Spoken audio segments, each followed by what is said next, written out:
Welcome to CDLA. Today we're going to talk about how to get your CDLA license for free and how to make $200,000 a year. Life changing. This is a blueprint and this is exactly how I did it. It's not for everyone. Who is it for? I'd say this blueprint is for somebody who's financially struggling or unemployed or working part-time, for people who may not have good credit to leverage to pay for their CDL, and for people looking for a career change. Like I said, it's not for everyone, and I'm sure other people will leave in the comments of other ways to obtain your CDL.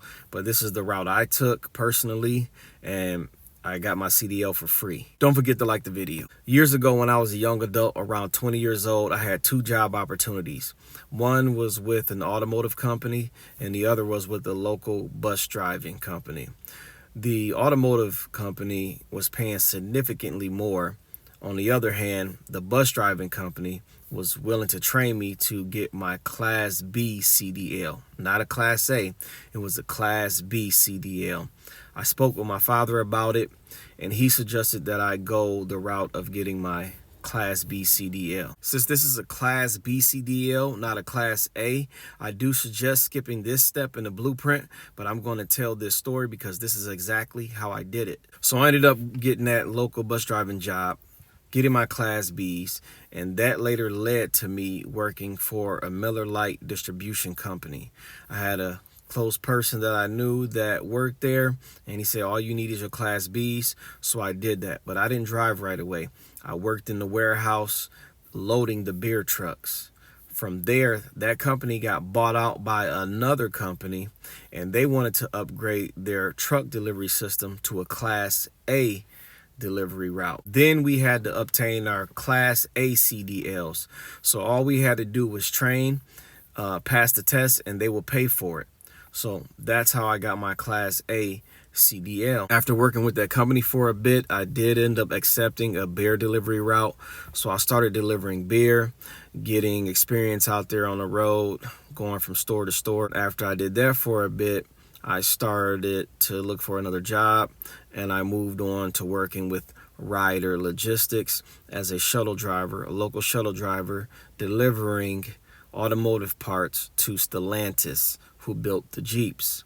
That's where I got my experience at driving a 53-foot truck. This is the part you can skip in the blueprint because it really didn't have any significance as far as me gaining a CDL or they're paying for me a CDL. It was just another experience of driving a different kind of truck. Next step is where the $200,000 a year salary comes into play. This next job I'm about to tell you about is like the sky is the limit. I say $200,000, but you can even make more or less. It just depends on how hard you want to work and exactly what you want to do. I started to apply for the electrical lineman trade. These are the guys working on the power lines up above that you see going down the road.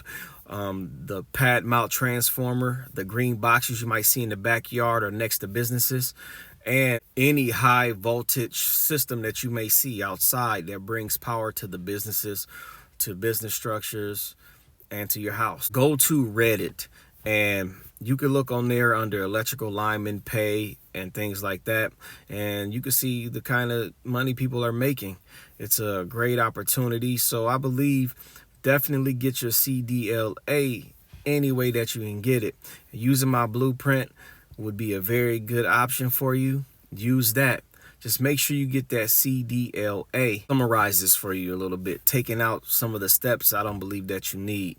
I started out with a bus company. Skip that step. Start out with a beverage company. I started out with Miller Lite Distribution, and you can work in a warehouse and they'll pay for your CDL as you study to get it while you're loading trucks. What you want to do, if you see a beer delivery driver out on the route, ask, hey, do they allow you to work in the warehouse while they pay for your CDL?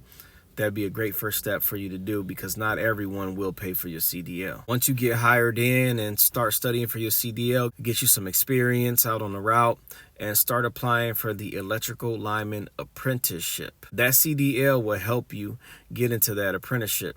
Now, timing is everything, so sometimes you may require more. Once you start applying for the electrical lineman apprenticeship, they might want you to become a groundsman. They might want you to take a class on your own, anything that'll beef up your experience or beef up your attractiveness to being hired into the electrical lineman trade. But trust me, it's well worth it. Once you get into that electrical lineman trade, the sky is the limit.